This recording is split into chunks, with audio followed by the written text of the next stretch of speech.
মা এত বেশি মদ খেয়েছিলেন সেই ছেলেটিকে ঠিক চিনতে পারেননি। যা লেখার আমি লিখবো।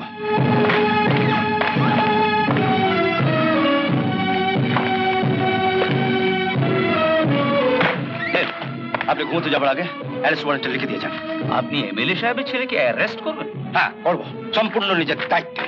নেন। আপনি পাগল হতে পারেন, আমি তো পাগল হইনি। বাড়ি যান, বাড়ি যান। এর মধ্যে 7-8 বার আপনার বাড়ি থেকে ফোন এসে।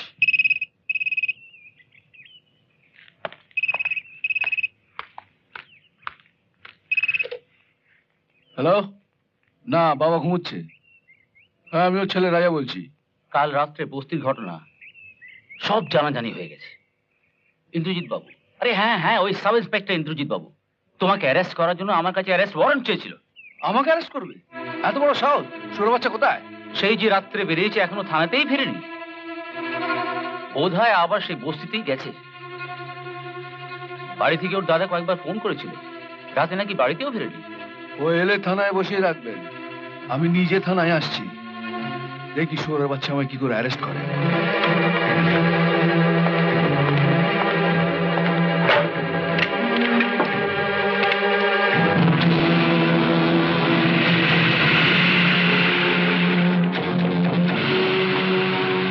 দাদা আমি আসছি। হাট!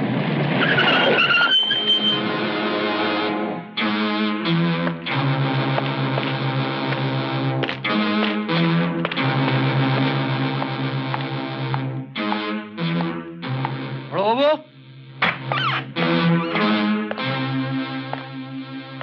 ওই শালা শুয়োরের বাচ্চা অফিসারটা কোথায়? থানায় ফেরেনি? থানায় ঢুকে মস্তানি।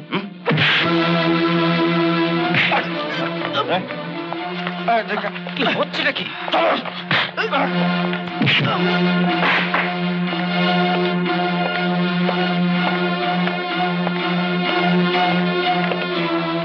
ভাই লক আপ করো।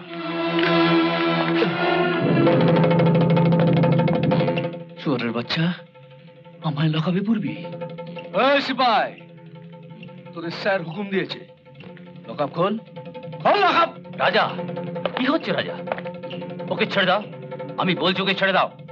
রাজা না, এই শালাকে আমি লকআপে ভরে চাবিটা বাড়ি নিয়ে যাবো। এই লকআপ খোল। চল ভেতরে চল। কি দেখছিস? হ্যাঁ শালা, চল ভেতরে ঢোক শালা, ঢোক শালা। আমার লকআপে ঢুকবি? ঢোক, চল ঢোক।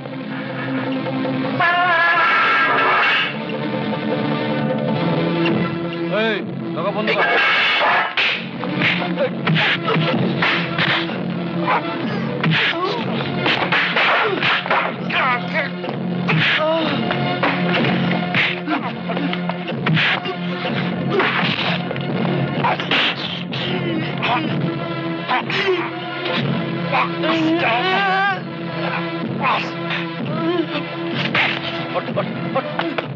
আরে ওকে করছেন কি? ইন্দ্রজিৎ বাবু, আমি বলছি আপনি ওকে ছেড়ে দিন। ইন্দ্রজিৎ বাবু, ওকে আপনি ছেড়ে দিন। এত কিছুর পরেও বলছি ছেড়ে দেবো? Yes, this is my order. আমার অর্ডারটাও শুনে নিন সোমনাথ বাবু। স্যার, ওনার কাজে বাধা দিলে আমি কিন্তু আপনাকে শুদ্ধ লকআপে পুরে দেবো। মাইন্ডেড। নিজে তো কিছু কাজ করবেন না, আরেকজন করতে চাইলে তাকেও করতে দেবেন না। সব কিছু জেনেও কেন আপনি অ্যারেস্ট ওয়ারেন্ট দেননি? কেন ওকে মাঝরাতে আমার কাছে ছুটে যেতে হয়েছিল? Why?